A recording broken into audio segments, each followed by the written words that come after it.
Bismillahirrahmanirrahim. Nah, berikutnya adalah khobar, konsep khobar. Khobar definisinya adalah isim yang dibaca rofa yang menyempurnakan makna mubtada,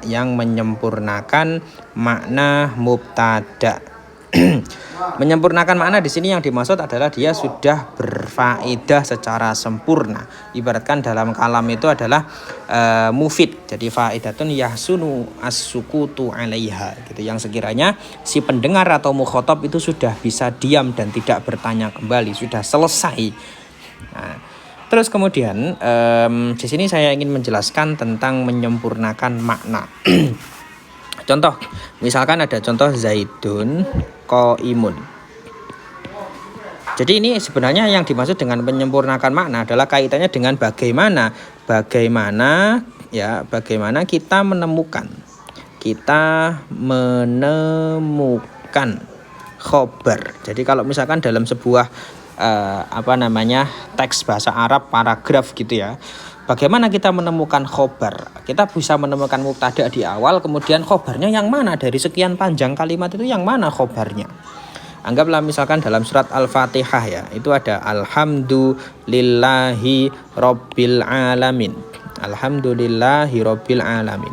Alhamdu ini menjadi mubtada, khobarnya yang mana? Apakah lillahi, apakah rabbil alamin, dan seterusnya, atau di ayat berikutnya. Nah, jadi khobar, cara menemukannya, dia adalah kata kuncinya di sini. Khobar itu adalah lafadz yang menyempurnakan mubtada. Nah, oke, kita ke Zaidun qaimun dulu, kita yang sederhana dulu. Zaidun menjadi mubtada, qaimun menjadi khobar. Nah, dalam penerjemahan biasanya kita akan meletakkan kalimat adalah, yaitu, dan lain-lain. Pokoknya kalimat-kalimat yang seperti ini.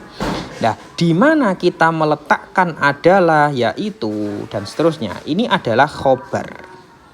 Ya, kira-kira dalam menerjemahkan kira-kira seperti itu. Misalkan Zaidun akhuka, Zaid adalah saudaramu. Nah, jadi muncul makna adalah itu menandakan dia adalah khobar. Zaidun akhuka, dalam penerjemahannya Zaid adalah saudaramu, muncul makna adalah. Nah, kita bisa menandai atau menyederhanakan maksud dari menyempurnakan makna. Khobar adalah lafadz yang menyempurnakan makna mubtada. Itu kira-kira begitu. Jadi di mana kita meletakkan adalah, meletakkan yaitu, dan lain-lain sebagainya. Alhamdulillahi, segala puji, di mana kira-kira adalahnya? Nah, ini ada bagi, lillahi maknanya bagi Allah. Alhamdulillah segala puji, Rabbil alamin Tuhan, ya, Tuhan semesta alam. Maka segala puji adalahnya di mana? Adalah bagi Allah, atau segala puji adalah Tuhan semesta alam? Nah, yang benar adalah segala puji adalah bagi Allah. Maka khobar dari alhamdulillah adalah lillahi. Jadi khobar adalah lafadz yang menyempurnakan makna mubtada. Yang dimaksud dengan menyempurnakan makna mubtada adalah di mana kita memunculkan makna adalah, makna yaitu. Nah, saat penerjemahan susunan mubtada khobar itu tadi, kira-kira begitu. Ini adalah penyederhanaan dan dari memahami menyempurnakan makna mubtada. Oke, berikutnya yang kedua, khobar itu harus cocok dengan mubtada dalam 1. mufrad tasniyah jamak, dan 2. mudzakkar dan muannasnya. Cocok dalam 1 mufrad tasniyah dan jamak, dan 2 dalam mudzakkar dan muannasnya.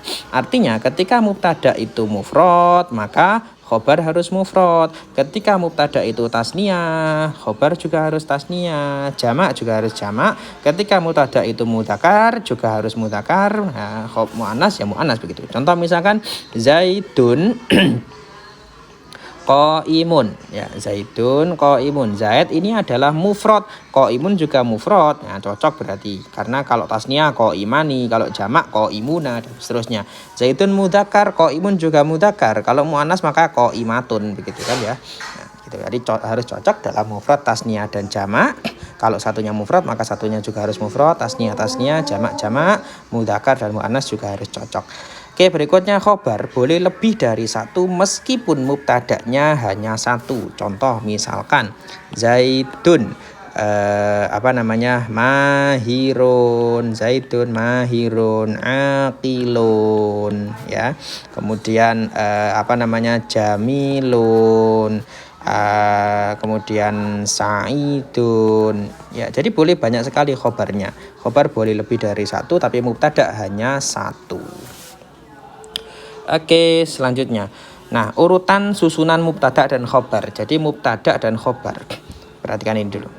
Pada dasarnya mubtada dan khobar urutannya boleh mendahulukan mubtada dan mengakhirkan khobar ataupun sebaliknya. Jadi intinya mubtada dan khobar itu pada hakikatnya atau pada dasarnya dia boleh dibolak-balik.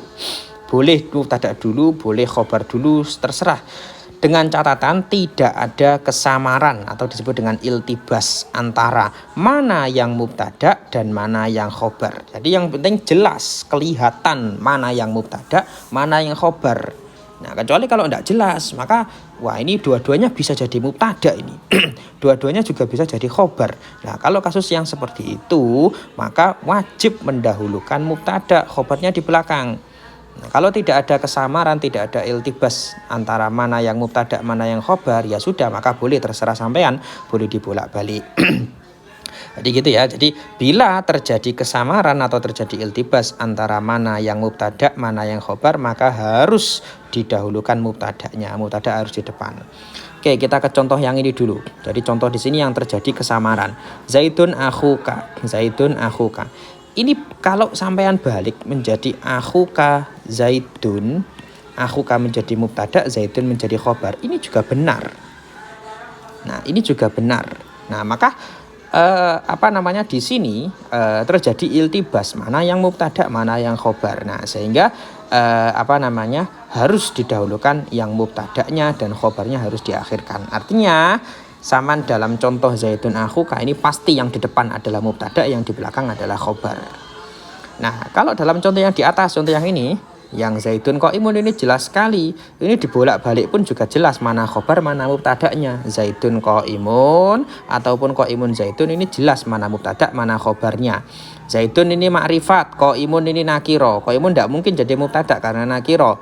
Zaidun yang jadi mubtada karena dia ma'rifat, ya, dan seterusnya. Jadi Zaidun sebagai musnad ilaih, ya, qaimun sebagai musnadnya atau sebagai hukumnya, jelas sekali dari situ, ya. Kita bisa lihat dari segi ma'rifat nakirohnya, kita bisa lihat dari makna Zaidun dan makna qaimun, mana yang menjadi hukum, mana yang menjadi mahkum alaih, gitu ya.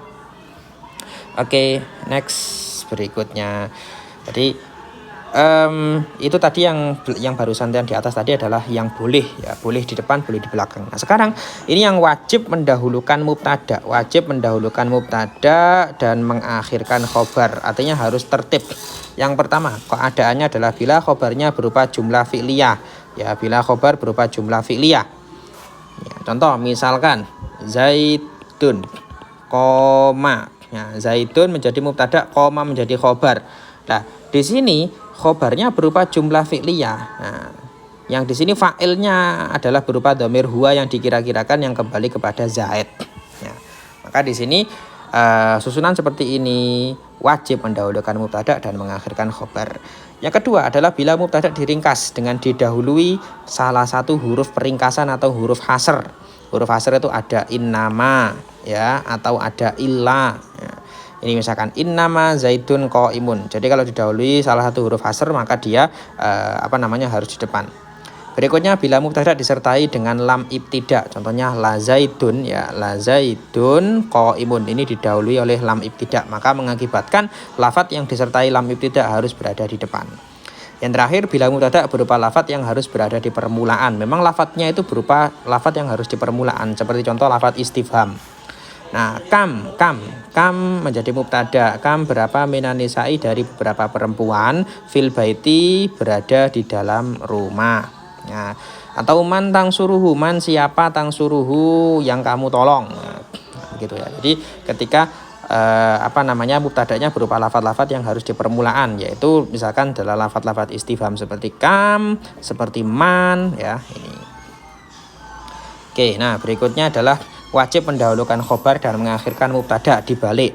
Nah, itu yang pertama bila khobarnya berupa dzaraf atau jar majrur dan mubtadanya berupa isim nakiro. Ini seperti tadi yang dalam musawwaq, ya. Karena nanti tidak boleh mubtadanya berupa isim nakiro. Nah, agar boleh maka khobarnya yang berupa jar majrur atau dzaraf itu didahulukan. Yang kedua, bila mubtada mengandung domir yang kembali pada khobar. Nah, contohnya adalah fil baiti sohibuhu. Fil baiti menjadi khobar, sohibuhu menjadi mubtada. Nah, mengandung domir hu, yang domir hu ini kembali pada khobar menjadi baiti. Fil baiti di dalam rumah, sohibuhu pemiliknya atau pemilik rumah. Nah, gitu. Yang selanjutnya khobar berupa lafaz-lafaz yang harus berada di permulaan. Contoh ya, ini tadi man anta, ini man anta, ini khobar, mannya menjadi khobar. Jadi dalam beberapa susunan man bisa menjadi khobar seperti man anta. Dalam susunan yang lain man menjadi mubtada seperti mantang suruh ini tadi. Oke, nah yang terakhir pembagian khobar. Pembagian khobar itu ada khobar ada dua, yaitu yang pertama khobar mufrad dan khobar ghairu mufrad. Oke, selengkapnya untuk yang ini akan saya jelaskan nanti ya di slide di video berikutnya. Wallahu alam.